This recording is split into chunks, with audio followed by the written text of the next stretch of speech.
Tututukin na natin ang ikatlong kabanata. Ngayon, dumako naman tayo sa ika-4 na kabanata. Ang erehe at filibuster. Narito ang mga mahalagang pangyayari. Sa kabanata na ito, Teniente Guevara ay sumunod kay Crisostomo Ibarra upang paalalahanan siya na mag-ingat din sapagkat nangangamba ang Teniente na baka matulad siya sa sinapit ng kanyang ama. Nakiusap si Ibarra na isalaysay ng Teniente ang tungkol sa buhay ng kanyang ama. Pagkat tunay na wala siyang nilalaman dito, ipinahayag ng Teniente ang nangyari kay Don Rafael. Na nakulong ito nakaraang mapagbintangang isang erehe at filibustero ng mga tao. Nang lumabas ang totoong sanhi ng pagkamatay ng artilyero, si Don Rafael ay napagpasyahang palayain.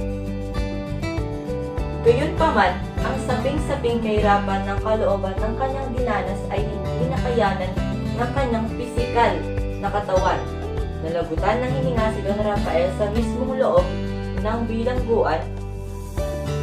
Hindi na niya napamasak ang malayang buhay. Batay sa aking pagkakaintindi sa kabanata na ito, ang kabanata na ito ay puno ng sakit sa kalooban ni Ibarra dahil sa nalaman niya poong nangyari sa kanyang ama na pinagbintangang erehe o taong suwail at filibustero na revolusyonaryo dahil lamang sa maling hindi ginawa ni Don Rafael. Nahatulan siya ng saping-saping kasalanan at ikinulong sa bilangguan.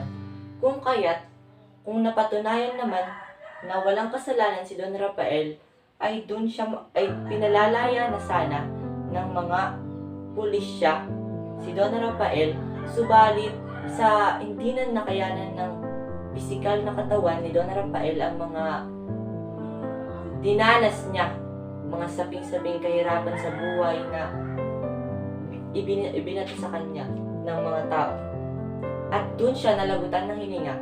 Hindi niya na kasi natamasa yung magandang buhay sa labas at hindi sa loob ng bilanggo. Dumako naman tayo sa mga tauhan ng ika-4 na kabanata.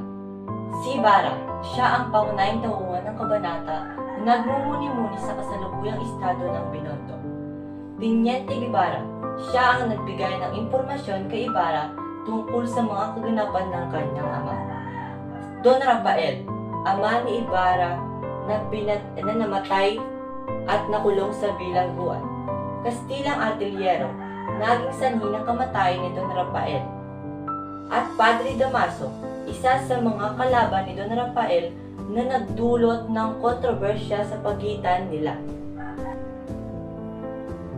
Ang ika-4 na kabanata, magatang erehe at filibustero, dahil sa sanhi nito sa buhay ng ama ni Crisostomo Ibarra, sapagkat nang dahil dito nakulong at nahatulan si Don Rafael ng pagkakabilanggo at sa resulta hindi ito nakayanan ng dibdib o pisikal na katawan ni Don Rafael kung kaya't ito'y namatay sa loob ng bilangguan. At hindi na muli nakita ni Crisostomo Ibarra ang kanyang ama nung nandun siya sa ibang bansa. Ang aral sa sa ika-4 na kabanata ay hindi lahat ng nasasaktal ay masasama. Merong din napaghusgahan o napagbibintangan ng kasalanang hindi naman nila nagawa o hindi nila sadyang gawin dahil lamang sa isang tao na kanilang minamahal o ipinagtatanggol. Ano, nasiyahan ba kayo at nagkaroon ng kaalaman tungkol sa ika-3 at ika-4 na kabanata ng Noli Me Tangere? Muli, ako nga po pala si Sherman C. Aragon na nagsasabi maging inspirasyon sa susunod na henerasyon.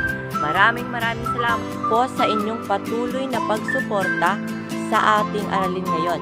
Maraming salamat po. Bye!